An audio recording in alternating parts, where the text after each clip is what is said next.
ನಿಜವಾಗೂ ಕೂಡ ಬಸವ ಪುರಾಣದ ಮಹಿಮೆಯನ್ನ, ಈ ಪುರಾಣವನ್ನ ರಚನೆ ಮಾಡಿರುವಂತ ಕವಿಗಳು ಭೀಮಕವಿ.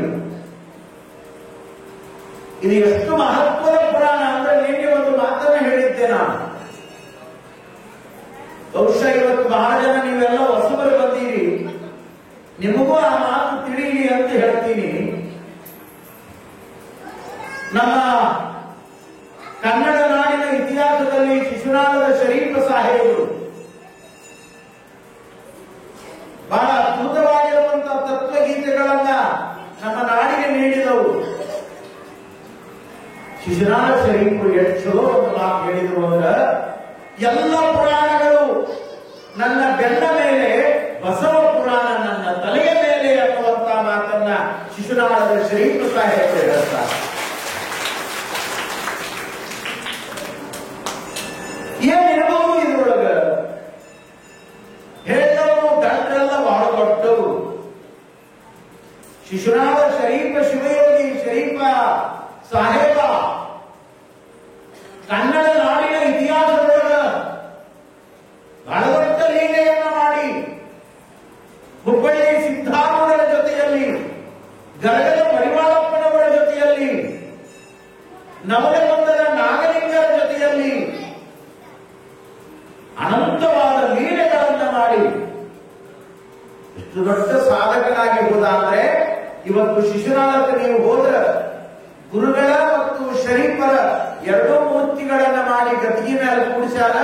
ಇವತ್ತು ಇಸ್ಲಾಮರು ಬಂದು ನಡ್ಕೊಳ್ತಾರ. ಇವತ್ತು ಕನ್ನಡ ನಾಡಿನ ಎಲ್ಲ ಧರ್ಮದವರು ಬಂದು ಶರೀಫರ ಗದ್ದುಗೆಗೆ ನಡ್ಕೊಳ್ತಾರೆ.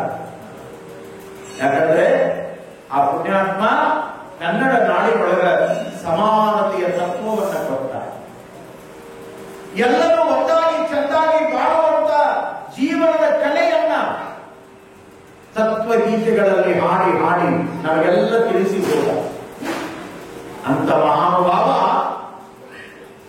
ಬಸವಣ್ಣನವರ ಬಗ್ಗೆ, ಬಸವಾದಿ ಶರಣರ ಬಗ್ಗೆ ಬಹಳ ದೊಡ್ಡ ನಿಷ್ಠೆ, ಶ್ರದ್ಧೆಯನ್ನು ಉಳ್ಳಂತಹ ಮನುಷ್ಯ. ಬಹಳ ಜನರಿಗೆ ಗೊತ್ತಿಲ್ಲ, ಶಿಶುನಾಳ ಶರೀಫರ ಎಲ್ಲ ಗೀತೆಗಳಿಗೆ ಅಂಕಿತ ಏನನ್ನ ಬಳಸಿಕೊಂಡಾಗ ಶರೀಫರು ಅಂದ್ರ ಶಿಶುನಾಳ ದೀಶನ ಈಶ ಬಸವೇಶನ. ಬಸವಣ್ಣನನ್ನೇ ತಮ್ಮ ತತ್ವಗೀತೆಯ ಸ್ವರವಚನಕ್ಕೆ ಅಂಕಿತವಾಗಿ ಬಳಸಿಕೊಂಡಿರುವಂತದ್ದು ಕನ್ನಡ ನಾಡಿನೊಳಗೆ ಬಹಳ ದೊಡ್ಡ ಇತಿಹಾಸ. ಬಸವೇಶ ಬಸವೇಶ ಅನ್ನುವಂತ ಸ್ಮರಣೆಯಲ್ಲಿ ಶರೀಫರು ತತ್ವಗೀತೆಗಳನ್ನು ರಚನೆ ಮಾಡಿದರು. ಬಸವ ಭಕ್ತಿ, ಬಸವನಿಷ್ಠೆ ಶರೀಫರ ಬದುಕಿರುವುದು. ಹಾಗಾಗಿ ಶಿಶುನಾಳ ಶರೀಫರು ಹೇಳಿದರು, ಎಲ್ಲ ಪುರಾಣಗಳು ನನ್ನ ಬೆನ್ನ ಮೇಲೆ, ಬಸವ ಪುರಾಣ ನನ್ನ ತಲೆಯ ಮೇಲೆ. ಯಾಕೆ ಅಂದ್ರೆ ಈ ಪುರಾಣದೊಳಗ ಎಂತೆಂಥ ಮಹಾನುಭಾವರು, ಬಸವಣ್ಣನವರ ಸಮಕಾಲೀನವಾಗಿರುವಂತ ಶರಣರು ಒಬ್ಬರೇ ಇಬ್ಬರೇ 770 ಜನ ಬರ್ತಾರೆ. ಮಾದಾರ ಚೆನ್ನಯ್ಯ, ಡೋಹಾರ ಕಕ್ಕಯ್ಯ, ಅಂಬಿಗರ ಚೌಡಯ್ಯ, ಮುನಿಯ ಚಂದಯ್ಯ, ಹಡಪದ ಅಪ್ಪಣ್ಣ, ಮಡಿವಾಳ ಕಾಶಿದೇವ, ಕಿನ್ನರಿ ಬ್ರಹ್ಮಯ್ಯ, ತೆಲುಗು ಬೊಮ್ಮಣ್ಣ, ಎಂತೆಂಥವು ಎಂತೆಂಥವು ಎಂತೆಂಥವು. ಅಕ್ಕ ಮಹಾದೇವಿ, ಕಲ್ಯಾಣಮ್ಮ, ಲಿಂಗಮ್ಮ, ನೀಲಾಂಬಿಕೆ, ಗಂಗಾಂಬಿಕೆ, ಮುಕ್ತಾಯಕ್ಕ, ಎಂತೆಂಥ ಮಹಾಶರಣೆಯರು.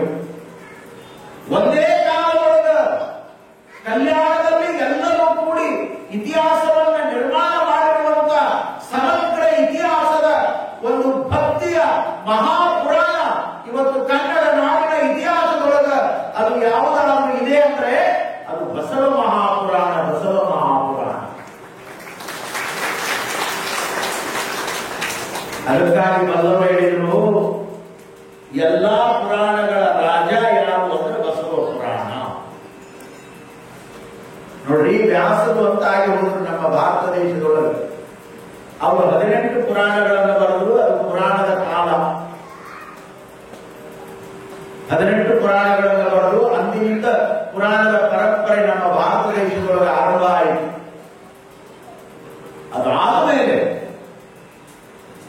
ಮತ್ತೆ ವ್ಯಾಸರ ನಂತರ ಒಂದು ಯಾವುದಾದರೂ ಮಹಾಪುರಾಣ ಭಾರತ ದೇಶದ ಇತಿಹಾಸದೊಳಗ ರಚನೆಯಾಗಿದೆ ಅಂದ್ರೆ ಅದು ಬಸವಣ್ಣನವರ ಚರಿತ್ರೆಯಿಂದ ಕೂಡಿರುವಂತ ಬಸವ ಪುರಾಣ. ಇದನ್ನ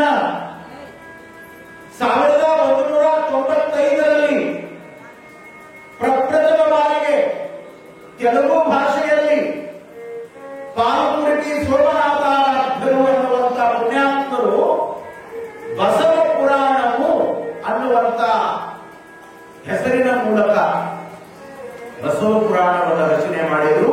ಪ್ರಪ್ರಥಮ ತೆಲುಗು ಭಾಷೆಯಲ್ಲಿ ಆಂಧ್ರ ಪ್ರದೇಶದ ಪಾಲ್ಕುರಿಟಿಯ ಸೋಮನಾಥಾರಾಧ್ಯರು ಅಂದ್ರೆ 12ನೇ ಶತಮಾನದ ಬಸವಾದಿ ಶರಣರು ಎಲ್ಲರೂ ಬಯಲಿಗೆ ಬಯಲಾಗಿ ಐಕ್ಯರಾದ ಮೇಲೆ ಅತ್ಯಂತ ಸಮೀಪದಲ್ಲಿನೇ ಅವರ ಒಟ್ಟು ಬದುಕಿನ ಸತ್ಯಗಳನ್ನ ತಿಳಿದಂತ ಪಾಲ್ಕುರಿಟಿಯ ಸೋಮನಾಥಾರಾಧ್ಯರು 1195ರಲ್ಲಿ ಪ್ರಪ್ರಥಮ ಬಸವ ಪುರಾಣ ಅನ್ನುವಂತ ತೆಲುಗು ಗ್ರಂಥವನ್ನ ಭಾರತ ದೇಶದ ಸಾರಸ್ವತ ಲೋಕಕ್ಕೆ ಅರ್ಪಣೆ ಮಾಡಿದರು. ಅದಾದ ಮೇಲೆ ಹರಿಹರ ವಿಜಯನಗರ ಸಾಮ್ರಾಜ್ಯದ ಬಹಳ ದೊಡ್ಡ ಸಾಹಿತ್ಯದ ಮೇಲವಾಗಿರುವಂತಹ ಹರಿಹರ ಬಸವರಾಜ ರಗಳೆ ಅನ್ನುವುದನ್ನು ಬರೆದು, ಅದಾದ ಮೇಲೆ ರಾಘವಾಂಕನ ಶಿಷ್ಯರಾಗಿರುವಂತಹ ಭೀಮಕವಿ ಆಂಧ್ರ ಪ್ರದೇಶದ ಗಡಿಭಾಗದ ಸಿದ್ದವಟಪುರ ಅನ್ನುವಂತ ಊರಿನೊಳಗ ನೋಡಿ ಶಿವಕವಿ ಅನ್ನುವಂತ ಒಬ್ಬ ಕವಿ, ಆ ಕವಿಗೂ ಪಾಲ್ಕುರಿಟಿಯ ಸೋಮನಾಥಾರಾಧ್ಯರಿಗೂ ಬಹಳ ಸ್ನೇಹ ಸಂಬಂಧ, ಆತ್ಮೀಯತೆ, ಅವರಿಬ್ಬರು ಆತ್ಮೀಯ ಗೆಳೆಯರಾಗಿದ್ದರು. ಅಂತಹ ಶಿವ ಕವಿಗಳ ಮಗನೇ ಭೀಮಕವಿ. ವಿಜಯನಗರದ ರಾಘವಾಂಕರ ಶಿಷ್ಯರಾಗಿ ನಾನು ಏನಾದರೂ ಕನ್ನಡ ಸಾಹಿತ್ಯದಲ್ಲಿ ಒಂದು ಕೊಡುಗೆಯನ್ನು ಕೊಡಬೇಕು ಅನ್ನುವಂತ ಚಿಂತೆಯಲ್ಲಿರುವಾಗ ಆ ಭೀಮಕವಿ ತೆಲುಗು ಭಾಷೆಯಲ್ಲಿರುವಂತ ಆ ಬಸವ ಪುರಾಣವನ್ನ ಕನ್ನಡದ ಭಾಷೆಯಲ್ಲಿ ಭಾಮಿನಿ ಷಟ್ಪದಿಯಲ್ಲಿ ಈ ಅಪರೂಪವಾಗಿರುವಂತಹ ಕಾವ್ಯವನ್ನ ಕನ್ನಡದ ಸಾಹಿತ್ಯ ಲೋಕಕ್ಕೆ ಕೊಟ್ಟು ಹೋದರು. ಅದಕ್ಕಾಗಿ ಬಲ್ಲವರು ಹೇಳ್ತಾರೆ, ಬಸವ ಪುರಾಣ ಅಂದ್ರೆ ಇದು ಎಲ್ಲಾ ಪುರಾಣಗಳ ರಾಜ. ಬಹಳ ದೊಡ್ಡ ಪುರಾಣ, ದೊಡ್ಡ ದೊಡ್ಡ ತಪಸ್ವಿಗಳು, ಅಥಣಿ ಶ್ರೀಯೋಗಿಗಳಂತವರು, ಚಿತ್ತರಗಿ ವಿಜಯ ಮಹಾಂತ ಶ್ರೀಯೋಗಿಗಳಂತವರು, ಎಂತೆಂಥವರೆಲ್ಲ ಈ ಪುರಾಣವನ್ನ ಹಚ್ಚಿ ಆ ಪುರಾಣಕ್ಕೆ ಭಕ್ತಿಯನ್ನು ಸಮರ್ಪಣೆ ಮಾಡಿ ಬಹಳ ಅಪರೂಪವಾಗಿರುವಂತಹ ಇತಿಹಾಸವನ್ನು ಮೆರೆದಾರ. ನಿಮಗೊಂದು ಸತ್ಯವನ್ನ ಹೇಳ್ತೇನೆ. ಇವತ್ತೇನು ನಾವು ತೆಲಂಗಾಣ ಅಂತೇವೆ, ಮೊದಲದೆಲ್ಲ ಕರ್ನಾಟಕವೇ, ಅಖಂಡ ಕರ್ನಾಟಕ ಕಲ್ಯಾಣ ರಾಜ್ಯ. ಆ ಕಾಲದೊಳಗೆ 11 ಮತ್ತು 12ನೇ ಶತಮಾನದೊಳಗೆ. ಇವತ್ತು ಮತ್ತದು ಎರಡಾಯಿತು, ಆಂಧ್ರ ಒಂದು ಕಡೆ ಆಯಿತು, ತೆಲಂಗಾಣ ಒಂದು ಕಡೆ ಆಯಿತು. ಇವತ್ತು ತೆಲಂಗಾಣ ಭಾಗದೊಳಗ ಕರ್ನೂಲು ಜಿಲ್ಲೆ ಆದ್ವಾನಿ ತಾಲೂಕು ಅಲ್ಲಿ ಹಾರ್ವಿ ಅಂತ ಒಂದು ಊರು, ಬಹುಶಃ ಅಲ್ಲಿ ಬೀಗರು ಇಲ್ಲಿ ಯಾರು ಇದ್ರು ಇರಬಹುದು, ಅಲ್ಲಿಯ ಸಂಬಂಧಗಳು ನಿಮಗಿದ್ರು ಇರಬಹುದು, ಹೌದಲ್ರಿ? ಹಾರ್ವಿ. ಆ ಹಾರ್ವಿಯೊಳಗ ಊರು ಹೊರಗ ಚರಣಗಿರಿ ಶಿವಯೋಗೀಶ್ವರ ಸಂಸ್ಥಾನ ಮಠ ಅಂತ ಒಂದು ವಿರಕ್ತ ಮಠ. ಆ ಮಠದ ಮಹಾ ತಪಸ್ವಿಗಳು ಮಹಾಂತ ಶಿವಯೋಗಿಗಳು ಅಂತಾಗಿ ಹೋದರು. ನಾನು ಒಂದು 3 ವರ್ಷ ಮರಿದೇವರಾಗಿದ್ದಾಗ ಹಾಲ್ವೆ ಮಠದ ಗುಡ್ದಾಗಿದ್ದೆ. ಗದ್ಗಿ ಪೂಜಾ ಮಾಡ್ಕೋತ ಜಪ ತಪ ಅನುಷ್ಠಾನ ಮಾಡ್ಕೋತ ಅಲ್ಲಿ ಯಾರ್ಯಾರು ಇಲ್ಲ, ಸ್ವಾಮಿ ಒಬ್ಬರೇ ಇರಬೇಕು, ಗದ್ಯಾಗ ಕುಂತ ಗುರು ಒಬ್ಬ ಇರ್ಬೇಕು, ಇಬ್ಬರೇ ಇರ್ಬೇಕು, ಅಂತವರ ಗಟ್ಟಿದ್ರಲ್ಲಿ ಹೋಗ್ಬೇಕು. ಸುತ್ತೆಲ್ಲ ಹೊಸಿ ಗಿಡದ ತೋಪ, ರಾತ್ರಿ ಕರೆಂಟ್ ಇಲ್ಲ, ಏನೂ ಇಲ್ಲ, ಲಾಟಿನೂ ಕಂದಿಲು ಹಚ್ಕೊಂಡು ನಾವೆಲ್ಲ ಜೀವನ ಮಾಡಿದವು. 3 ವರ್ಷ ಇದ್ದೆ ನಾನು. ನಿಮಗೆ ಅಚ್ಚರಿಯ ಮಾತು ಹೇಳ್ತೇನೆ, ಒಳಗಡೆ ಸಮಾಧಿ ಏನಾಗಿದೆಯಲ್ಲ, ಹ್ಯಾಂಗಿಲ್ಲೀಗ ಮರಿ ಬಸವಲಿಂಗ ಅರ್ಧನವರ ಗದ್ದುಗೆಯನ್ನು ಮಾಡ್ಯಾರ ನೋಡಿ, ಒಳಗ ಸಮಾಧಿ ಅದು ಇಳಿದು ಹೋಗಕ್ಕೆ ಬರ್ತದೆ, ಹಂಗ ಅಲ್ಲಿನೂ ಮಾಡ್ಯಾರ. ಶಿಲಾಮಂಟಪದ ಬಹಳ ದೊಡ್ಡ ಮಠ ಅದು. ಅವ್ರ ಗದ್ದಿಗೆದ ಕೆಳಗ ಗದ್ದಿಗೆ ಪಕ್ಕದಲ್ಲಿನೇ ಬಹಳ ಅದ್ಭುತವಾದ ಒಂದು ಹುತ್ತದ ಹುತ್ತ. ಆ ಹುತ್ತದೊಳಗ ಅದ್ಭುತವಾದ ಘಟಸರ್ಪ. ನಾನು ಬೆಳಗಾವಿ ಮುಂಜಾನೆ ಒಳಗಿಳಿದು ಗದ್ದಿಗೆ ಪೂಜೆ ಮಾಡಿ ನಾಮಾವಳಿ ಹೇಳಿ ಹೂಪತ್ರಿ ಧರಿಸಿ ಸುಮ್ಮನೆ ಧ್ಯಾನ ಮಾಡ್ಕೋತ ಕೂತಾಗ 2-3 ಬಾರಿ ಆ ಘಟಸರ್ಪವನ್ನು ನೋಡಿ, ಅದಯ್ಯ ನೀನು ಮುಂದೆ ಕುಂತೀನಿ, ನೀನ್ ಏನ್ ಮಾಡ್ತೀನಿ ಮಾಡು, ಇಷ್ಟೇ ಒಂದು ಧೈರ್ಯ. ಎದ್ದು ಓಡೆ ಬರಾಕೂ ಕೂಡ ಅವು ಇಷ್ಟ ಸಂಧಿ ಮೆಟ್ಲದ, ಅವಸರ ಮಾಡಿ ಬರಾಕ ಯಾವನಿಗೂ ಅವಕಾಶ ಇಲ್ಲ. ಒಬ್ಬರಾಗಿ ಒಳಗಿಳಿಬೇಕು, ಒಬ್ಬರಾಗ ಯಾರೇ ಇರ್ಬೇಕು, ಇನ್ನೊಬ್ರು ಬಂದ್ರೆ ಇಬ್ಬರಿಸಿಗೆ ಬರ್ತಾರೆ. ಹಂಗದ ಇವತ್ತಿಗೂ ಸುತ್ತಾದ, ಇವತ್ತಿಗೂ ಸರ್ಪ ಕಾವಲದ ಆ ಗದ್ದಿಗೆ ಸುತ್ತ. ಸುಮ್ಮನೆ ನಾವು ನೋಡಿವಂತ ನಿಮ್ಗೆ ಹೇಳ್ತೀವಿ, ನೀವು ಒಳಗಡೆ ನೋಡೋರೆ ಯಾರು ಇಟ್ಟು ಹೇಳಿದ್ರಷ್ಟು ಮೊದಲ ಸಮೀಪ ಹೋದಾಗ ಏನಿದ್ರು ದೂರ ಅದು ಅದು ಒಳಗೆ ತಾಕತ್ತು ಬೇಕಾಗ್ತದೆ ಅದಕ್ಕೆಲ್ಲ. ಅದು ಎಲ್ಲರಿಗೂ ಬರೋ ಮಾತಲ್ಲ. ಹಾವೇರಿ ಚನ್ನಗಿರಿ ಶಿವಯೋಗೀಶ್ವರ ಸಂಸ್ಥಾನ ಮಠ ಇವತ್ತೇನು ಗದ್ದಿಗೆ ಸುದ್ದಿ ಹೇಳ್ತೀವಿ, ಅವರು ಜೀವಂತ ಇರುವ ಕಾಲ ಮಹಂತ ಶಿವಯೋಗಿಗಳು ಅವರ ಹೆಸರು. ಆ ಸಂದರ್ಭದೊಳಗೆ 17ನೇ ಶತಮಾನದ ಪೂರ್ವಾರ್ಧ, 18ನೇ ಶತಮಾನದ ಉತ್ತರಾರ್ಧದ ಆ ಸಂದರ್ಭದೊಳಗ ನೋಡಿ, ಅದೇ ತೆಲುಗುನಾಡಿನಿಂದ, ತೆಲಂಗಾಣದಿಂದ ಪೆದ್ದ ಮಠಂ ಅಂದ್ರೆ ದೊಡ್ಡ ಮಠ, ಹಿರಿಯ ಮಠ, ಬ್ರಹ್ಮ ಮಠ. ಪೆದ್ದ ಅಂದ್ರೆ ದೊಡ್ಡದು. ಅವ್ರು ಪೆದ್ದ ಅನ್ನೋ ಶಬ್ದ ಬಳಸ್ತಾರೆ. ನಮ್ಮ ಕಡೆ ಪೆದ್ದ ಅಂದ್ರೆ ದಾಟ, ಅಲ್ಲಿ ಪೆದ್ದ ಅಂದ್ರೆ ಬಹಳ ದೊಡ್ಡ. ಪೆದ್ದ ಸ್ವಾಮಿ ವಚ್ಚಿನ್ನಾರು ಅಂತಾರ, ಬಹಳ ದೊಡ್ಡ ಸ್ವಾಮಿಗಳು ಬಂದಾರ ಅಂತ ಅನ್ನೋದಕ್ಕೆ ಹಂಗ ಅಂತಿರ್ತಾರ. ಹೊಸದಾಗಿ ನಮ್ಮಂತವ್ರು ಹೋದಾಗ ಏನೋ ಮಾರಾಯ ಸ್ವಾಮಿಗಳು ನೀವು ಪೆದ್ದ ಅಂತಾರಲ್ಲ, ತಾವು ತಿಳ್ಕೊಳ್ಳೋರು, ಗೊತ್ತಾಗಲಾರ್ದವ್ರು ಪೆದ್ದ ಸ್ವಾಮಿ ಹಿಂಗಂತ. ಪೆದ್ದ ಮಠಂ ಬಹಳ ದೊಡ್ಡ ಮಠ. ಆ ಮಠದೊಳಗ ನಾಗಭೂಷಣರು ಅಂತ ಇದ್ದು, ನಾಗಭೂಷಣರು ಅಂತಿದ್ರು. ಅವ್ರ ಮೊದಲು ಗೃಹಸ್ಥರು, 2-3 ಮಕ್ಕಳ ತಂದೆ. ಸಂಸಾರದೊಳಗೆ ಮಾನಸಿಕ ವಿರಸ ಬಂದಾಗ ವೈರಾಗ್ಯ ತಾಳಿ ಆ ಊರನ್ನ ಮನೆಯನ್ನ ಬಿಟ್ಟು ಹೊರಟ ನಾಗಭೂಷಣ, ಅದಕ್ಕೆ ಗಾಳೂರು ಅಂತ ಕರೀತಾರೆ. ಅಲ್ಲಿಂದ ಹೊರಟಿರುವಂತಹ ಆ ಪುಣ್ಯಾತ್ಮ ನೇರವಾಗಿ ಬಂದಿದ್ದೇ ಹಾಲ್ವಿ ಮಠಕ್ಕೆ. ಹಾಲ್ವಿ ಮಠಕ್ಕೆ ಬಂದಾಗ ಹಾಲ್ವಿ ಮಠದಲ್ಲಿ ಆ ಮಠದ ಮಹಂತ ಶಿವಯೋಗಿಗಳು ಊರು ಹೊರಗಿರುವಂತಹ ಮಠವನ್ನ 63 ಜನ ಪುರಾತನರ ಸವಿ ನೆನಪಿಗಾಗಿ ಒಂದು ಶಿಲಾಮಂಟಪದ ಮಠವನ್ನ ಕಟ್ಟಬೇಕು ಅಂತ ಅವರು ಒಂದೊಂದೇ ಮಂಟಪ ಕಟ್ತಾ ಹೊಂಟಿದ್ರು. ಬಹುಶಃ ನೀವು ಹೋದ ಇವತ್ತು ನೋಡಕ್ ಸಿಗ್ತದ ಶಿಲಾಮಂಟಪದ ಮಠ. ಅದು ಪೂರ್ಣ ಆಗಲಿಲ್ಲ. ಬಹುಶಃ 10-12 ಮಂಟಪಗಳು ತಯಾರಾಗಿತ್ತು. ಆವಾಗ ಇವರು ನಾಗಭೂಷಣರು ದಯಮಾಡಿಸಿದ್ರು. ಬಂದು ನೋಡಿ ಅವ್ರಿಗೆ ಎಂತ ವೈರಾಗ್ಯ ಬಂದಿತ್ತು. ಅವರು ಮಹಂತ ಶಿವಯೋಗಿಗಳಿಗೆ ಹೇಳಿದ್ರಂತ, ಏನಪ್ಪ ಮಾಂತಪ್ಪ, ಬರೇ ಕಲ್ಲಿನ ಮಠ ಕಟ್ಕೋತ ಹೊಂಟ್ರ ಹೆಂಗ? ಮಠ ಕಟ್ಟೋದಕ್ಕಿಂತ ಭಕ್ತರ ಮನಸ್ಸನ್ನ ಕಟ್ಟುವಂತ ಕೆಲಸ ಆಗಬೇಕು, ಭಕ್ತರನ್ನು ಉದ್ಧಾರ ಮಾಡುವ ಕೆಲಸ ಆಗಬೇಕು. ಮಹಂತ ಶಿವಯೋಗಿಗಳಿಗೆ ಈ ಮಾತು ಕೇಳಿ ಬಹಳ ಆಶ್ಚರ್ಯ ಆಗ್ತದೆ. ಮತ್ತೆ ನಾ ಏನ್ ಮಾಡಬೇಕು ಅಂತ ಕೇಳಿದಾಗ ನಾಗಭೂಷಣರು ಹೇಳ್ತಾರ, ಈ ಹಾಲ್ವಿ ಮಠದೊಳಗ ಮುಂದಿನ ಶ್ರಾವಣದಿಂದ ಬಸವ ಪುರಾಣ ಆರಂಭ ಆಗಬೇಕು.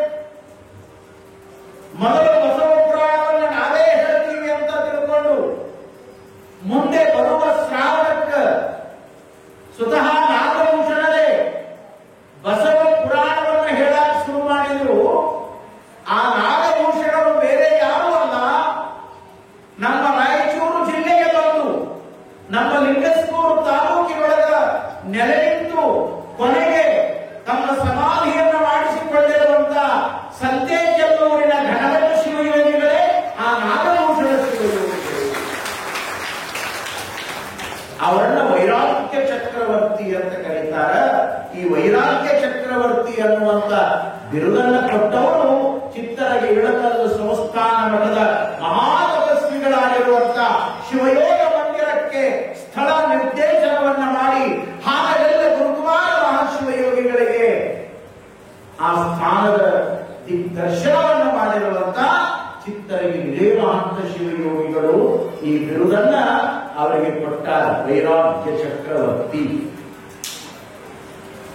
ಅಂತಹ ಘನವಟ ಶಿವಯೋಗಿಗಳು ಅಲ್ಲಿ ಬಸವ ಪುರಾಣವನ್ನು ಆರಂಭ ಮಾಡಿದ್ದು.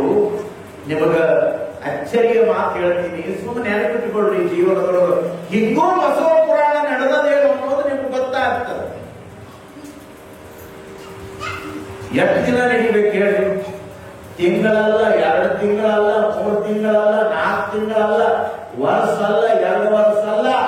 ಬಸವ ಪುರಾಣ ಆರಂಭವಾಗಿತ್ತು 3 ವರ್ಷದ ಮೇಲೆ 6 ತಿಂಗಳುಗಳ ಕಾಲ ಆ ದಿನಮಾನದೊಳಗ ಮಹಂತ ಶಿವಯೋಗಿಗಳು ಹಾಲ್ವಿ ಮಠದೊಳಗ ಬಸವ ಪುರಾಣವನ್ನು ನಡೆಸಿದ್ರು ಅನ್ನೋದು ಬಹಳ ದೊಡ್ಡ ಇತಿಹಾಸ. ಆ ರೆಕಾರ್ಡ್ ಅನ್ನು ಇವತ್ತಿನವರೆಗೆ 21ನೇ ಶತಮಾನ ಬಂದು ಯಾರು ಬ್ರೇಕ್ ಮಾಡಕ್ಕಾಗಿಲ್ಲ. ಅಂದ್ರೆ 10 ದಿನ ಹಚ್ಚೋರೆ ಯಾರು 3 ತಿಂಗಳ ಹಚ್ಚಕ್ಕಿನ ಹೈರಾಣ ಬೀಳುತ್ತದೆ. ನಾವು ಯಪ್ಪ 3 ತಿಂಗಳು ಅಂತ ಎಷ್ಟೋ ಬಂದು ಎಲ್ಲೋ ಕೆಲವರು ನಡೆಸ್ತಾರೆ ನೋಡಿ. 3 ವರ್ಷದ ಮೇಲೆ 6 ತಿಂಗಳುಗಳ ಕಾಲ ಬಸವ ಪುರಾಣ ನಡೆದಿರುವಂತ ಇತಿಹಾಸ ಹಾದಿಯೊಳಗ ಇನ್ನೂ ಮುಂದುವರೆದ ಮಾತು ಹೇಳ್ತೀನಿ. ಬಸವಣ್ಣನ ಪುರಾಣದ ಶಕ್ತಿ ಎಷ್ಟು ದೊಡ್ಡದ. ಸುಮ್ಮನೆ ಬಸವ ಅನ್ನುವಂತ ಭಕ್ತಿ ಮಾಡಿದವರಿಗೆ ಏನೇನು ಸಿಗ್ತದ ಅನ್ನೋದಕ್ಕೆ ಹೇಳ್ತೀನಿ. ಅಲ್ಲಿ ಬಸವ ಪುರಾಣ 8 ದಿನ ನಡೀತು ಅಂದ್ರೆ ನಿತ್ಯ ಅನ್ನದಾಸೋಹ ನಡೀತು. ನಾಡಿನ ಮೂಲೆ ಮೂಲೆಗಳಿಂದ ಅಂದಿನ ಕಾಲದೊಳಗೆ ಸಾವಿರಾರು ಜನ ಸಾಗಿ ಬಂದು ಪುರಾಣವನ್ನು ಕೇಳುತ್ತಿತ್ತು. ಆ ಮಠದೊಳಗೆ ನಿತ್ಯ ಅನ್ನ ಪ್ರಸಾದದ ದಾಸೋಹ ನಡೀತಿತ್ತು.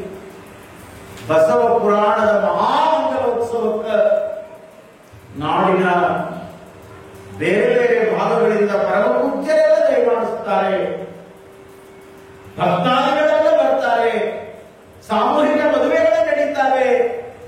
ಮಹಾದಾಸೋಹಕ್ಕಾಗಿ ಈ ಕಲ್ಲಿನ ಗುಡ್ಡದ ಮಠದೊಳಗ ನೀರಿನ ಕೊರತೆ ಆಗ್ತದ ಅಂತ ತಿಳ್ಕೊಂಡು ನೋಡಿ ಮಹಂತ ಶಿವಯೋಗಿಗಳು ಆ ದಿನಮಾನದೊಳಗ ಬಸವ ಪುರಾಣವನ್ನು ಕೇಳಲಿಕ್ಕೆ ಬಂದಿರುವಂತ ಗಟ್ಟಿ ಮುಟ್ಟಾಗಿರುವಂತ ಯುವಕರನ್ನು ಕಟ್ಟಿಕೊಂಡು ಸ್ವತಃ ಒಂದು ಬಾವಿಯನ್ನು ತೋಡ್ಯಾರ. ಆ ಬಾವಿ ಇವತ್ತು ಕೂಡ ಹಾಲ್ವಿ ಮಠದ ಮುಂಭಾಗದ ಪೂರ್ವ ದಿಕ್ಕಿನೊಳಗ ಆ ಬಾವಿ ಅದ. ಎಷ್ಟು ವಿಶೇಷ ಅಂದ್ರೆ ಅದರ ಬಸವ ತೀರ್ಥ ಅಂತ ಕರೀತಾರ. ಇವತ್ತು ಆಂಧ್ರ ಪ್ರದೇಶ, ತೆಲಂಗಾಣದ ಎಲ್ಲ ವಿಜ್ಞಾನಿಗಳು, ಡಾಕ್ಟರ್ಸ್ ಬಂದು ಆ ವಾಟರ್ ಅನ್ನ, ಆ ನೀರನ್ನ ಟೆಸ್ಟ್ ಮಾಡಿ ಅದಕ್ಕೊಂದು ಸರ್ಟಿಫಿಕೇಟ್ ಕೊಟ್ಟಾರ.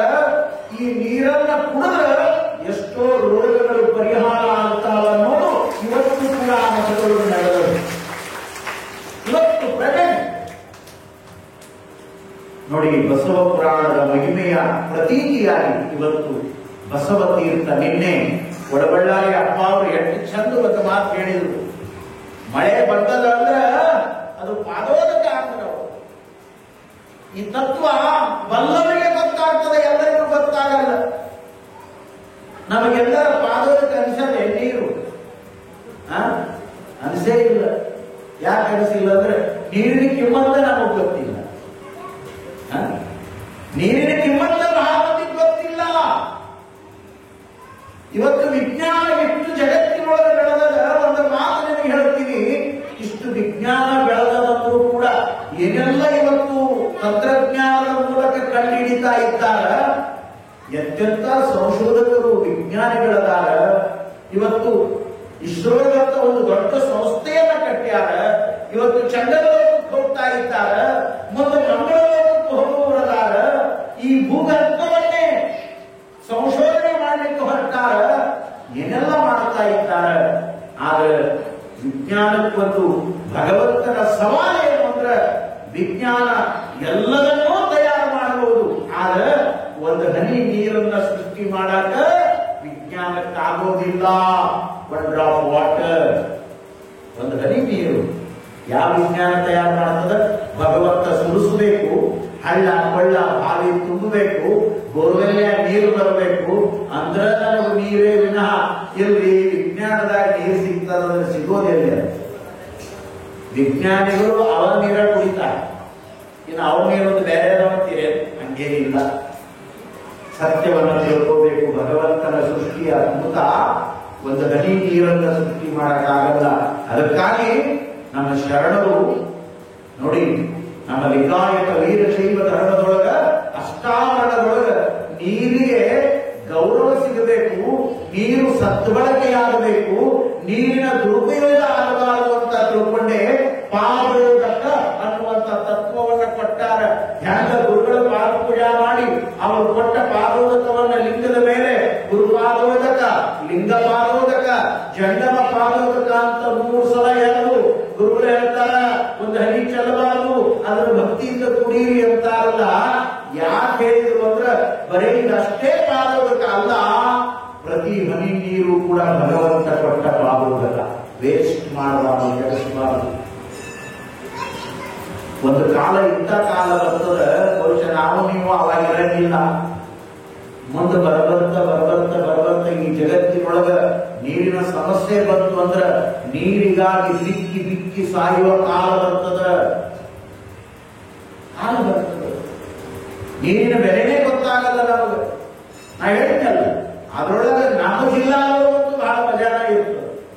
ಅವು ನಳ ಹರಿತಿರ್ತಾವ, ಒಪ್ಪು ಅದನ್ನ ಬಂದ್ ಮಾಡಲು ನೋಡ್ಕೊತಾ ಇದ್ದಾಳೆ, ಅದ್ರ ಮುಂದೆ ಕೈ ಬೀಸ್ಕೊಂಡು. ಹೌದಲ್ಲ, ವಿಚಾರ ಮಾಡಿ. ಯಾಕೆ ಹೇಳ್ತೀನಿ ಈ ಮಾತನ್ನಂದ್ರ, ಯಾವುದನ್ನ ಮನುಷ್ಯ ತಯಾರು ಮಾಡಲಿಕ್ಕೆ ಆಗೋದಿಲ್ಲ ಅದನ್ನ ಕೆಡಿಸುವ ಹಕ್ಕು ಮನುಷ್ಯನಿಗೆ ಇಲ್ಲ. ನೀರಿಲ್ಲದೆ ನಾವು ಯಾರು ಬದುಕಂಗಿಲ್ಲ, ಯಾರು ಬದುಕಂಗಿಲ್ಲ. ಪತ್ಮಣಿಗೆ ಬಾಟ್ಲಿ ತಗೋತಾರೆ ಕೆಲವರು, ಬಾಟ್ಲಿಯವರು ಸಹಿತ ನೀರು ಹಾಕೊಂಡು ಕುಡಿತಾರೆ. ಹಂಗ ಜಲ್ದಿ ಹೋಗ್ತಾವ ಸುಡುಗಾಡಿಗೆ, ಕಳ್ಳು ತುಂಬಿದ್ದ ಹೋಗ್ತಾವ. 90 ಅಂತ ತಗೋತಾರ ನೋಡ್ರಿ, ಅದನ್ನ ಈಗ ಹಾಕೊಂಡ್ರೆ ನೀರು ಹಾಕೊಂಡು ಅಡಿಗಾಡ್ಸ್ಕೊಂಡ್ರೆ ಕುಡಿಯೋದು. ಹೌದಲ್ಲ, ವಿಚಾರ ಮಾಡಿ. ಅದು ಸುಖ ಕೊಡಲ್ಲ, ನೀರು ಸುಖ ಕೊಡ್ತದ. ದೇವರು ಕೊಟ್ಟ ಪಾದೋದಕ ಅದು ನೀರು. ಅಪ್ಪ ಅವರು ನಿನ್ನೆ ಎಷ್ಟು ಚಂದ ಹೇಳಿದ್ರು, ಭೂಮಿಯೊಳಗೆ ಬೆಳೆಯುವಂತ ಬೆಳೆ ಅದು ಭಗವಂತ ಕೊಟ್ಟ ಪ್ರಸಾದ. ಪ್ರಕೃತಿಯೇ ಗುರು, ಗಗನಲಿಂಗ, ಜಗವೆಲ್ಲವೂ ಜಂಗಮ. ದುಡಿದು ಉಣ್ಣುವ ರೊಟ್ಟಿಗೆ ಅದು ಮಹಾಪ್ರಸಾದ, ಕುಡಿಯುವ ನೀರೇ ಅದು ತೀರ್ಥ. ಎಷ್ಟು ಚಲೋ ಮಾತನ್ನ ಹೇಳ್ತಾರೆ ಬಂದವರು. ಹಾಗಾಗಿ ಬಸವ ಪುರಾಣ 3 ವರ್ಷದ ಮೇಲೆ 6 ತಿಂಗಳ ಕಾಲ ಹಾಲಿಯೊಳಗೆ ನಡೆದದ. ಅದೊಂದು ಇತಿಹಾಸವಾಗಿ ಉಳಿದದ. ಇವತ್ತು ಬಸವ ಪುರಾಣದ ಮಹಿಮೆಯಿಂದ ಆ ಮಠದೊಳಗೆ ಅವತ್ತು ಕೂಡ ನುಚ್ಚಿನ ಅನ್ನ, ಹಾಲು, ಹುಣಚಿ ಚಟ್ನಿ ನಮ್ಮ ಭಾಗದ ಬಹಳ ದೊಡ್ಡ ಪ್ರಸಿದ್ಧವಾದ ಚಟ್ನಿ ಅಂದ್ರೆ ಅದೇ ಹುಣಚಿ ಚಟ್ನಿ. ನಮ್ಮ ಭಾಗದ ಬಹಳ ಸ್ಪೆಷಲ್. ಮುಂದೆ ನೀವು ಮೇಲೆ ಹೋದ್ರೆ ಅಂದ್ರೆ ಸಿಗಂಗಿಲ್ಲ, ಕರಿಗಾರೆ ಕಟ್ಟಡ ಅವ್ರಿಗೆ ಗೊತ್ತಿಲ್ಲ. ಬೆಳಗಾವಿ ಆ ಕಡೆ ಎಲ್ಲ ಹೋಗ್ರಿ, ಈ ಕಡೆ ದಾವಣಗೆರೆ, ಚಿತ್ರದುರ್ಗ ಹೋಗ್ರಿ, ಗೊತ್ತಿಲ್ಲ. ಏನಿದ್ರು ಪಕ್ಕ ಆಂಧ್ರ ತೆಲಂಗಾಣದ ಬಾರ್ಡರ್ನೊಳಗ ನಮ್ ಜಿಲ್ಲಾ ಏನದ, ಇವು 4-5 ತಾಲೂಕಿನೊಳಗ ಪಕ್ಕ ಅದು ಬೇಕಾ ನೋಡಿ. ಅದಿಲ್ಲ ಊಟನೇ ಇಲ್ಲ ನಮ್ಗೆ. ಏನು ಗಡಿಗಟ್ಟೆ ಮಾಡಿ ನಮ್ಮ ಹಳೆಯ ತಾಯಿ ಈಗಿನ ಮಂದಿಗೆ ಆಕತೆ ಬರೋಣ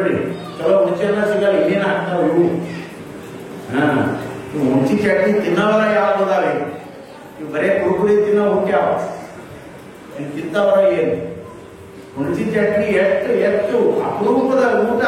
ಏನೂ ಇರ್ಲಿಲ್ಲ ಅಂದ್ರೆ ಒಂದು ರೊಟ್ಟಿಯಾಗ ಒಂದಿಷ್ಟು ಖಾರ ಪುಡಿ ಆ ಚಟ್ನಿ ಇದ್ರೆ ಸಾಕು, ಒಬ್ಬ ಮನುಷ್ಯನ ಊಟ ಮುಗಿತದ. ಅಂತ ಆರೋಗ್ಯದ ಸಂಪತ್ತದು.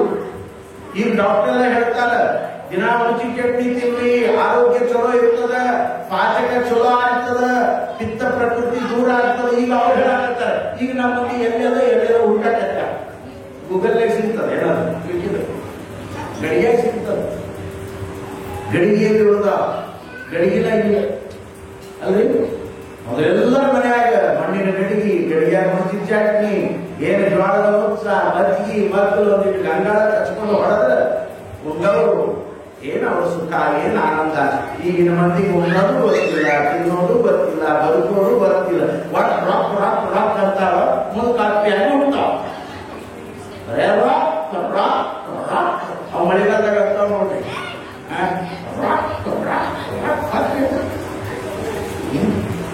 ಒಂದ್ ಹಿಂಗಂತಿರ್ತದೆ, ಇನ್ನೊಂದು ದೊಡ್ಡದು ಕೂಗಿರ್ತದ ಅಲ್ಲಿ ಹಿಂದದ. ಇದು ರಾಕ್ ಅನ್ನೋ ಅದಿರ್ತದೆ. ಕೊಟ್ಟರು ಬಿಟ್ಟರು, ಕೊಟ್ಟರು ಬಿಟ್ಟರು, ಅದೇ ಬಡ್ಡಿ ವ್ಯವಹಾರ ಮಾಡಿ ತರ್ತದೆ. ಇದು ಹೀಗಾಗಿ ಕೊಟ್ಟರು ಬಿಟ್ಟರು ಇವನ್ನೆಲ್ಲ ಅಬ್ಸರ್ವ್ ಮಾಡ್ಬೇಕ್ರಿ. ಇದೇ ಕೆಲಸ ನಮ್ಗೆ ಭಾಷಣ ಅವರು ಅಬ್ಸರ್ವ್ ಮಾಡ್ತಾರೆ. ಇವನ್ನೆಲ್ಲ ಇವೆಲ್ಲ ಈಗ ಆಗ್ತಾ ಹೋಗ್ತಾರೆ. ಅದಕ್ಕಾಗಿ ವಿಚಾರ ಮಾಡಬೇಕು. ನಮ್ಮ ಹಿರಿಯರು, ನಮ್ಮ ಪೂರ್ವಜರು ಏನೇನು ಬದುಕ್ಯಾರ ಅದನ್ನ ನಾವೆಂದೂ ಮರಿಬಾರದು. ಅದನ್ನು ನಂಬಿ ಬದುಕಬೇಕು. ಬಸವ ಪುರಾಣದ ಮಹಾಮಹಿಮೆ ಎಷ್ಟು ದೊಡ್ಡದು ಅಂದ್ರೆ ಇವತ್ತು ಹಾವೇರಿ ಮಠದೊಳಗ ಆ ನೀರು ತೀರ್ಥವಾಗ್ಯದ, ಬಸವ ತೀರ್ಥ ಆಗ್ಯದ. ಬಸವ ಪುರಾಣವನ್ನು ಬೆಳೆಗೆ ಕಟ್ಟಿಕೊಂಡು ಓಡಾಡಿರುವಂತ ಘನಮೇಶ್ವರ ಯೋಗಿಗಳು ಕನ್ನಡ ನಾಡುಗಳದ ಎಲ್ಲಿ ಬೇಕಲ್ಲಿ ಬಸವ ಪುರಾಣ ಹೇಳ್ತಿದ್ರು. ಚಿತ್ತೈ ಮಠದೊಳಗ 6 ತಿಂಗಳು ಬಸವ ಪುರಾಣವನ್ನು ಸ್ವತಃ ಘನಮೇಶ್ವರ ಯೋಗಿಗಳೇ ಹೇಳ್ಯಾರ. ಬಸವ ಪುರಾಣ ಮಂಗಲಕ್ಕ ಬಸವ ಧ್ವಜವನ್ನ ಪ್ರಾರಂಭ ದಿನ ಏನು ಆರೋಹಣ ಮಾಡಿದ್ರು, ಅದರ ಮಂಗಲಕ್ಕೆ ಇಳಿಸುವಾಗ ಒಬ್ಬ ಭಕ್ತ ಕೇಳಿದಂತ, ಯಪ್ಪ ಬಸವ ಪುರಾಣ ಶುರು ಮಾಡುವ ಮುಂದ ಈ ಬಸವ ಧ್ವಜವನ್ನ ನಾವು ಆರೋಹಣ ಮಾಡಿದ್ವಿ, ಮತ್ತ ಈಗ ಮಂಗಲಾತು, ಇದನ್ನ ಇಳಿಸ್ಬೇಕಲ್ರಿ, ಇದನ್ನ ಎಲ್ಲಿ ಕಟ್ಟಬೇಕು ಅಂತ ಕೇಳಿದ್ರ ಗಣಮಠ ಶಿವಯೋಗಿಗಳು ಹೇಳಿದಂತ, ಮಠದ ಮುಂದ ಒಂದು ಒಣಗಿನ ಗಿಡ ಅದ, ಆ ಗಿಡಕ್ಕೆ ಹೋಗಿ ಕಟ್ಟು ಅಂತ ಹೇಳಿದ್ರ ಆ ಬಸವ ಧ್ವಜವನ್ನ ಒಣಗಿನ ಗಿಡಕ್ಕೆ ಕಟ್ಟಿದ್ರ ಆ ಗಿಡ ಜಿಗಿತದ. ಇದು ಬಸವ ಪುರಾಣದ ಇತಿಹಾಸದ ಮಹಿಮೆ ಚಿತ್ತರಿಗೆಯೊಳಗೆ ನಡೆದಿರುವಂತ ಇಂಥವು ಸಾವಿರಾರು ಉದಾಹರಣೆಗಳಾವ. ಅಂತ ಅಪರೂಪದ ಮಹಾಪುರಾಣವನ್ನ ಭೀಮಕವಿ ಕನ್ನಡ ನಾಡಿಗೆ ಮಹಾಕಾವ್ಯವಾಗಿ ಇದನ್ನ ಅಪರೂಪವಾಗಿ ಬರೆದುಕೊಟ್ರು. ಈ ಬಸವ ಪುರಾಣ 60 ಸಂಧಿ ಅದ. ಇದರೊಳಗೆ 8 ಕಾಂಡಗಳು ಬರ್ತಾವ. ಬಸವ ಪುರಾಣದೊಳಗೆ ಕಾಂಡ ಪೂಜೆ ಅಂತ ಮಾಡ್ಬೇಕು. ಅದಕ್ಕೆಲ್ಲ ಭಕ್ತರು ವ್ಯವಸ್ಥೆ ಮಾಡ್ಕೊಂಡಿರಿ. ಅವ್ರಿಗೆ ಹೇಳಿದ್ದೆ ಅದನ್ನು. ಆ ರೀತಿ ಎಲ್ಲರೂ ಇವತ್ತು ನೀವೆಲ್ಲ ಭಕ್ತಿ ಸೇವೆಯನ್ನು ಮಾಡುವಂತವ್ರು ಇದ್ದೀರಿ. ಇಲ್ಲಿ 21 ದಿನ ಇರೋದ್ರಿಂದ ಸೋಮವಾರ ಗುರುವಾರ ಈ ರೀತಿ ಕಾಂಡ ಪೂಜೆಗಳನ್ನ ಮಾಡಿ 8 ಕಾಂಡ ಪೂಜೆಗಳನ್ನು ಮುಗಿಸಲೇಬೇಕು. ಅದು ಬಸವ ಪುರಾಣದ ಸಂಪ್ರದಾಯ. ಹಾಗಾಗಿ ಆ ಭಕ್ತಿಗೆ ಬಹಳ ಜನ ಭಕ್ತಾದಿಗಳು ನೀವು ಸಾಕ್ಷಿಯಾಗಿದ್ದೀರಿ ಅನ್ನೋದು ಕೂಡ ನಮಗೆ ಗೊತ್ತಿರುವಂತಹ ಸತ್ಯ. 60 ಸಂಧಿಗಳಿಂದ ಕೂಡಿರುವಂತಹ ಈ ಮಹಾಪುರಾಣ 3628 ಷಟ್ಪದಿ ನುಡಿಗಳಿಂದ ಕೂಡಿರುವಂತಹ ಮಹಾಪುರಾಣ. ಇದನ್ನ ಭೀಮಕವಿ ಬರೀತಾನೆ. ಬರೆಯುವಾಗ ಒಂದು ದಿನ ಆತನ ಬದುಕಿನೊಳಗ ಒಂದು ಅದ್ಭುತವಾದ ಲೀಲಾ ನಡೆದು ಹೋಗ್ತದೆ. ಅದನ್ನೇ ಈ ಮೊದಲನೆಯ ನುಡಿಗಳಲ್ಲಿ ಭೀಮಕವಿ ಈ ಬಸವ ಪುರಾಣದೊಳಗೆ ಹೇಳ್ಕೊಂಡ. ಬಹಳ ಅಪರೂಪವಾಗಿರುವಂತಹ ಸಂದರ್ಭ ಅದು. ರಾತ್ರಿ ಲಿಂಗ ಪೂಜೆಯನ್ನು ಮಾಡಿಕೊಂಡು ಶಿವಕವಿಯ ಸಿದ್ಧವಟಪುರದ ಅಪರೂಪದ ರಾಘವಾಂಕನ ಶಿಷ್ಯರಾಗಿರುವಂತಹ ಭೀಮಕವಿ ಮಲಗಿರುವಾಗ ರಾತ್ರಿ ಕನಸಿನೊಳಗ ಪಾಲ್ಪುರಿಕಿ ಸೋಮನಾಥಾರಾಧ್ಯರು ದರ್ಶನವನ್ನು ಕೊಟ್ಟರಂತ. ಭೀಮಕವಿಯ ತಂದೆಯಾಗಿರುವಂತಹ ಶಿವಕವಿ ನೀನು ಕನ್ನಡದ ನುಡಿಯಲ್ಲಿ ಬಸವ ಮಹಾಗುರುವಿನ ಪುರಾಣವನ್ನು ರಚನೆ ಮಾಡಬೇಕು. ಹಾಗಾಗಿ ನೀನೇನು ಚಿಂತೆ ಮಾಡಬೇಕಾಗಿಲ್ಲ. ನಾವು ಪೂರ್ವದಲ್ಲಿ ರಚನೆ ಮಾಡಿರುವಂತ ತೆಲುಗು ಭಾಷೆಯಲ್ಲಿ ಇರುವಂತ ಬಸವ ಪುರಾಣ ಅನ್ನುವಂತ ಕೃತಿಯನ್ನ ಅಧ್ಯಯನ ಮಾಡು. ನಿನಗೆ ಕನ್ನಡದ ಕಾವ್ಯದ ಉತ್ಪತ್ತಿ ಆಗ್ತದೆ. ನಿನ್ನ ಅಂತರಂಗದೊಳಗ ನಾವು ಕೂತ್ಕೊಂಡು ನಿನಗೆ ಆಶೀರ್ವಾದವನ್ನು ಮಾಡ್ತೇವೆ. ಆ ಆಶೀರ್ವಾದದ ಬೆಳಕಿನೊಳಗ ನೀನು ಬಸವ ಪುರಾಣವನ್ನ ರಚನೆ ಮಾಡುವಂತ ತಿಳ್ಕೊಂಡು ಸೋಮನಾಥಾರಾಧ್ಯರು ತಂದೆ ಶಿವಕವಿ ಇಬ್ಬರು ಕೂಡ ಸ್ವಪ್ನದೊಳಗ ಕನಸಿನಲ್ಲಿ ಬಂದು ಆಶೀರ್ವಾದ ಮಾಡಿದರು. ಅದನ್ನು ಅವರು ಬರ್ಕೊಂಡ ಬಸವ ಪುರಾಣಗಳು. ಈ ರೀತಿ ಅವರು ಕೃಪೆ ಮಾಡಿರುವಂತ ಈ ಬಸವ ಪುರಾಣವನ್ನು ನಾನು ರಚನೆ ಮಾಡಿದ್ದೇನೆ ಅನ್ನುವಂತ ಮಾತನ್ನ ಭೀಮಕವಿ ಹೇಳ್ತಾರೆ.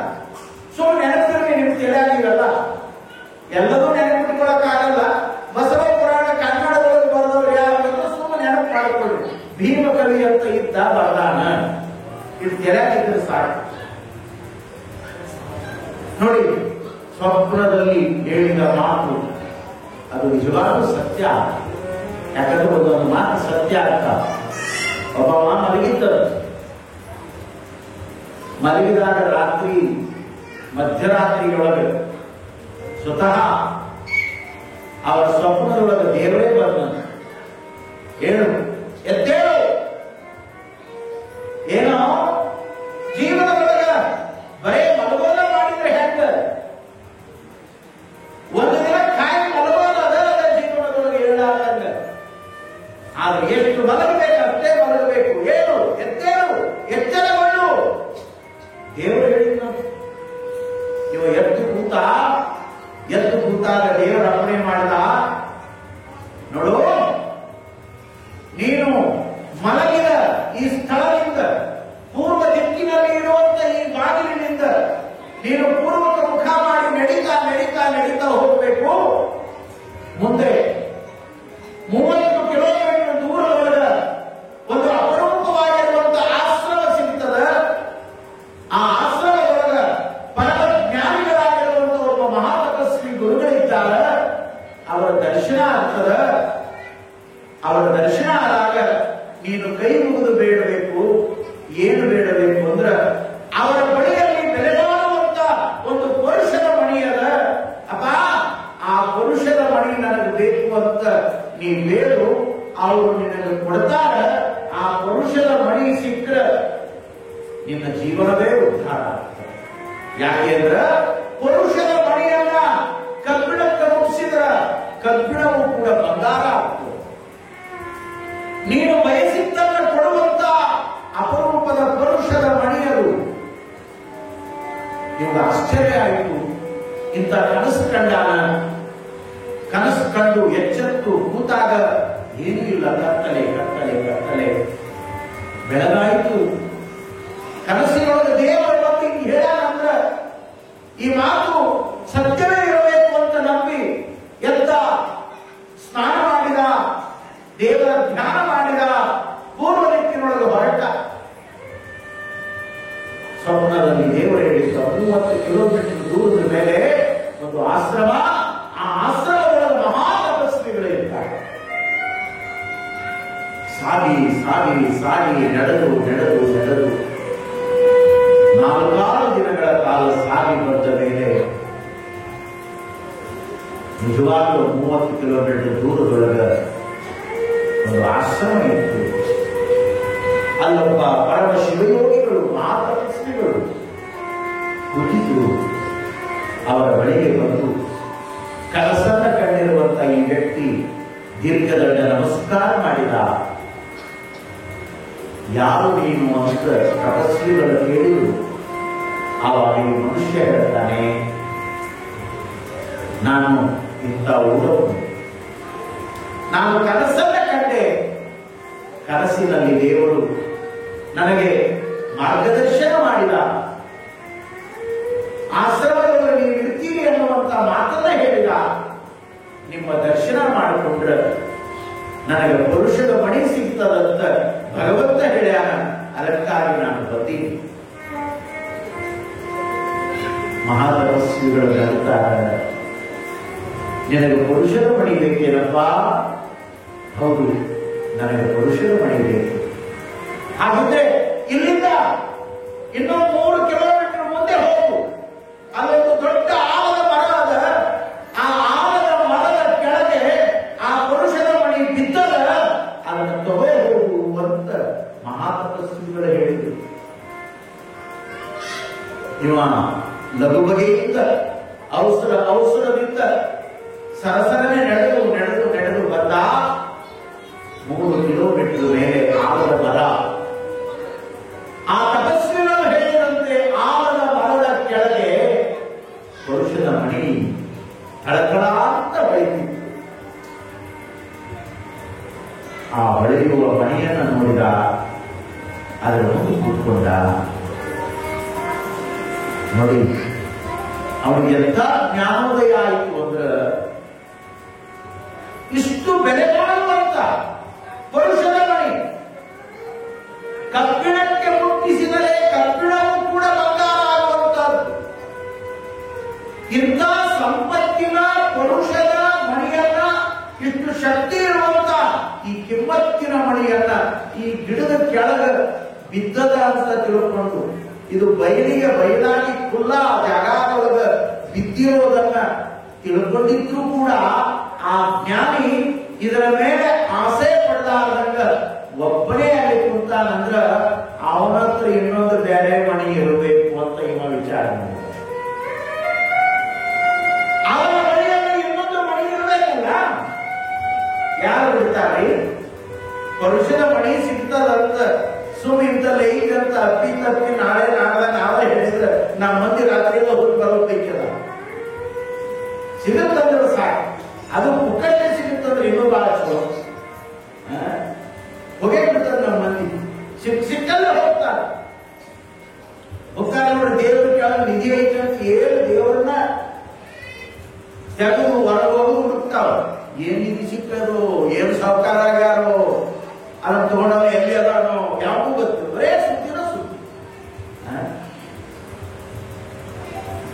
ಹೌದೇ ಇಲ್ಲ, ಅದನ್ನೆಲ್ಲ ಹೊಡ್ಕೊಂಡು ಹೋಗೋರು ಎಲ್ಲ ಹೊಡ್ಕೊಂಡು ಹೋಗಿ ಎಷ್ಟೋ ವರ್ಷ ಆಗಿ ಹೋಗ್ಯಾವ. ಈಗ ಹುಡುಕ್ತಾ ಇವ್ ತಳದಾಗ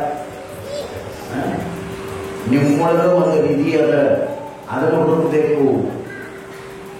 ಇಷ್ಟು ಅವನಿಗೆ ಅರಿವು ಬಂತು ಅಂದ್ರೆ, ಇಷ್ಟು ಖುಲ್ಲಾದವರು ಇಷ್ಟು ಬೆಲೆ ಬಾಳುವಂತ ಮಣಿ ಬಿದ್ದದ ಅನ್ನೋರು ಆ ಮಹಾತ್ಮನಿಗೆ ಗೊತ್ತಿದ್ರೂ ಕೂಡ ಅಲ್ಲಿ ಕೂತ್ಕೊಂಡು ಧ್ಯಾನ ಮಾಡ್ತಾನಂದ್ರೆ ಆತನ ಬಳಿಯಲ್ಲಿ ಬೇರೆ ಮಣಿ ಇರಬಹುದು.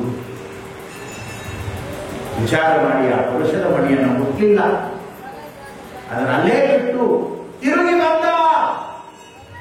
ಮಹಾತ್ಮರು ಕೂತಿದ್ರು. ಏನಪ್ಪಾ ಆ ಮಣಿಯನ್ನ ತಂದೆಯರು? ಆವಾಗ ಆ ವ್ಯಕ್ತಿ ಅಂತಾನೆ, ಇಲ್ಲ ಪೂಜ್ಯರೇ, ಅದನ್ನು ನಾನು ಮುಟ್ಲಿಲ್ಲ, ತರಲಿಲ್ಲ. ಯಾಕಪ್ಪ?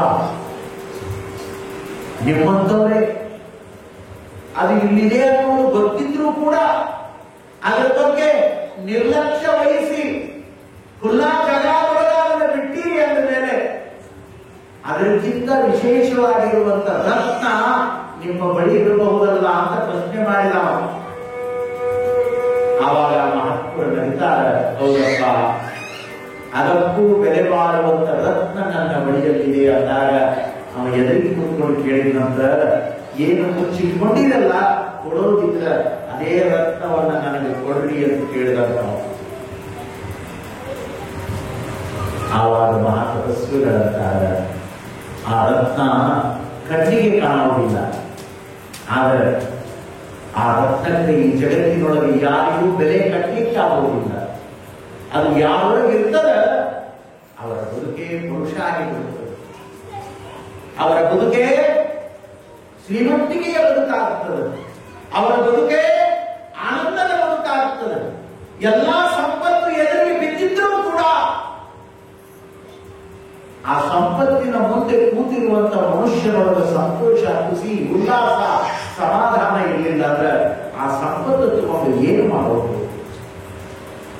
ಹಾಗಾಗಿ ಅದು ಅಮೂಲ್ಯವಾಗಿರುವಂತ ರತ್ನ ಅಂದಾಗ, ಅಪ್ಪ ನನಗೆ ಅದೇ ರತ್ನವನ್ನು ಕೊಡ್ರಿ ಎಂದಾಗ, ಹಾಗಿದ್ದರೆ ಎಲ್ಲವನ್ನ ತ್ಯಾಗ ಮಾಡಿ ನನ್ನ ಶಿಷ್ಯನಾಗಬೇಕು ಅಂದಾಗ ಆ ರತ್ನವನ್ನ ಕೊಡ್ತೀನಿ ಅಂತ ಮಹಾ ತಪಸ್ವಿಗಳು ಹೇಳ್ತಾರೆ. ಇವ ಕೇಳಿದ, ಆ ರತ್ನ ಯಾವುದು ಅಂತ ಕೇಳಿದಾಗ ಮಹಾ ತಪಸ್ವಿಗಳು ಹೇಳ್ತಾರೆ, ಆ ರತ್ನ ಕಣ್ಣಿಗೆ ಕಾಣುವ ರತ್ನ ಅಲ್ಲ, ಅದು ಬದುಕನ್ನ ಬೆಳಗುವಂತ, ಅದು ಆಧ್ಯಾತ್ಮದ ಜ್ಞಾನರತ್ನ, ಜ್ಞಾನರತ್ನ, ಜ್ಞಾನರತ್ನ. ಅಂತ ಜ್ಞಾನರತ್ನ ನನ್ನದಾಗಬೇಕು ಅಂತ ಹೆಂಗು ಬಯಸಿದ್ನಲ್ಲ, ಹಾಗೆ ಈ ಪುರಾಣವನ್ನು ರಚನೆ ಮಾಡುವಂತ ಭೀಮಕವಿ ನೋಡಿ, ಅವರು ಕನಸಿನೊಳಗೆ ದರ್ಶನವನ್ನ ಕೊಟ್ಟರಲ್ಲ, ಆ ದರ್ಶನದ ಭಕ್ತಿಯನ್ನೇ ಒಳಗೆ ತುಂಬಿಕೊಂಡು ಅಂತರ್ಮುಖಿಯಾಗಿರುವಾಗ ಅವರಿಬ್ಬರೂ ಕೂಡ ಇದರಿಗೆ ಆಶೀರ್ವಾದವನ್ನು ಮಾಡಿದರು. ನೀನೊಳಗೆ ಭಾವವಾಗಿ, ಜ್ಞಾನವಾಗಿ, ಕಾವ್ಯವಾಗಿ, ನುಡಿಯಾಗಿ ನಾವು ಮೂಡಿ ಬರ್ತೇವೆ.